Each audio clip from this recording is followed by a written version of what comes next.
मी आहे आपला मित्र डॉक्टर अंबेजोगाईकर, अग्निबाण लाईव्ह न्यूज चॅनल संपादक व माझ्यासोबत आहेत लोकहित लाईव्ह न्यूज चॅनलचे संपादक विजय कदम। आता आपण उभे आहोत, हे पहा, हे कोपरा नावाचं गाव आहे उमरखेड तालुक्यातलं, आणि इकडे जो रस्ता चाललेला आहे तो आहे सातारीकडे जाणारा रस्ता, आणि या दोन्ही गावाच्या मधातून ह्या रोडचं काम सुरू आहे। आणि या ठिकाणी नाली काढलेली नाही, दबाई केलेली नाही।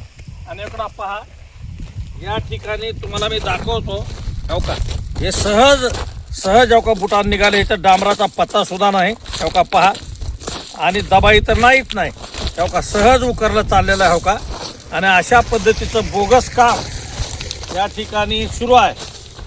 हे उमरखेड तालुक्यातील कोपरा गाव आहे, माजी आमदार प्रकाश पाटील देवसरकर यांचं हे गाव आहे। आणि या ठिकाणी इकडचा जो रस्ता जातो ते माजी आमदार अनंतराव देवसरकर यांचं सातारी गाव आहे, आणि ह्या दोन्ही गावाच्या मधला हा रस्ता आहे।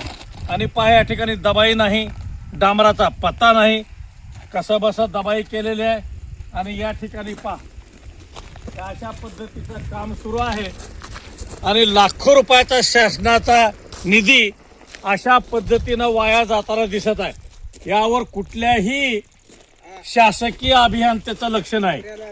या ठिकाणी काम करत असताना शासनाचा अभियंता म्हणजे विकासाचा कणा मानला जातो, परंतु हा कणा मात्र कुठल्याही रोडवर उभा राहून काम करून घेताना दिसत नाही। आणि म्हणून या ठिकाणी असे बोगस कामं होताना दिसतात। पहा, हे बोगस कामं होताना दिसतात, कुठेही दबाई नाही।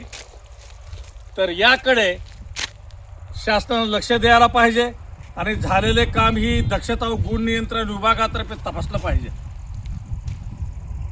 पुन्हा भेटूया आपण नव्या विषयासह, तोपर्यंत नमस्कार।